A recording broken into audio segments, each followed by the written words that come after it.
वालिदैन की मर्जी के बगैर निकाह करना। हाय हाय, पाकिस्तान से किसी ने पूछा, मैं एक लड़की से निकाह करना चाहता हूँ जो कि खानदान से बाहर की है और मेरे माँ बाप इस रिश्ते के लिए राजी नहीं है, क्या मैं अपने खर्चे पर इससे निकाह कर सकता हूँ? अगर मैं इनकी बात न मानूँ कि अपने पैसों से उनकी मर्जी के बगैर निकाह कर लूँ तो क्या मुझे इसको बुरा मिलेगा कि माँ बाप की नाफरमानी किए मैं बहुत परेशान में हूँ। ओए होए, तौबा तौबा तौबा तौबा। आगे बड़ी गंदी गंदी बातें लिखी हुई हैं कि मैं उस लड़की से ताल्लुक भी है, रिलेशन भी, अल्लाह माफ़ फरमाए। अगर माँ बाप की बात मानूं तो लड़की की ज़िंदगी बर्बाद होगी, अपनी ज़िंदगी अपनी मर्जी से शादी करूं तो माँ बाप नाराज़ होंगे। माँ बाप को चाहिए अपने बेटों पे कंट्रोल करें। एक लड़का जिसके लड़की से ताल्लुकात है, जिना भी हो रहा है, बदकारियाँ भी हो रही हैं, वो लड़का उस लड़की से शादी करना चाहता है तो माँ बाप रोक रहे हैं। तो आपने रोकना था तो पहले रोकते उसको, लड़कियों से दोस्तियाँ लगाने से उसको कंट्रोल करते।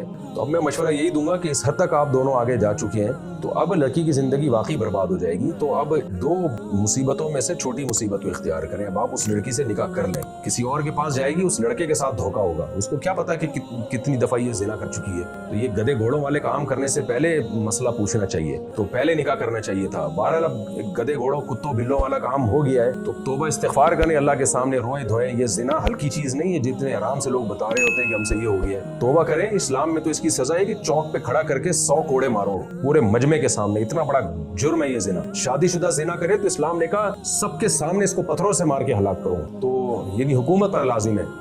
तो इसलिए बहुत गंदा अमल है। तौबा इस्तिग़फ़ार करें, गिड़गिड़ाएं और उस लड़की से आप निकाह कर लें। माँ बाप अगर कहते हैं तो फिर उनकी मर्जी से एक और कर लें निकाह। अम्मा से कहें ठीक है आपकी मर्जी की भी एक बहू ले आऊंगा मैं। नॉर्मली तो माँ बाप से पूछ के ही शादी करनी चाहिए, लेकिन कुछ हालात ऐसे होते हैं कि उसमें माँ बाप की तरफ से भी ज्यादती होती है कि यहाँ तक मामलात पहुंचे क्यों औलाद के। अपनी जिम्मेदारी टाइम पे पूरी कर ले माँ बाप तो फिर यहाँ तक नहीं पहुंचेंगे ना मामलात। लेकिन खूब समझ लो भाई, अगर माँ बाप किसी की शादी नहीं कर रहे तो उसके लिए ज़िना हलाल नहीं हो जाता। ये जहन में रखें। ऐसा ना हो कि नौजवान के हमारे अब्बा चूज कर नहीं रहे हैं तो हम मजबूर हैं तो हम ये कोई अल्लाह इस मजबूरी को मजबूरी नहीं मानता।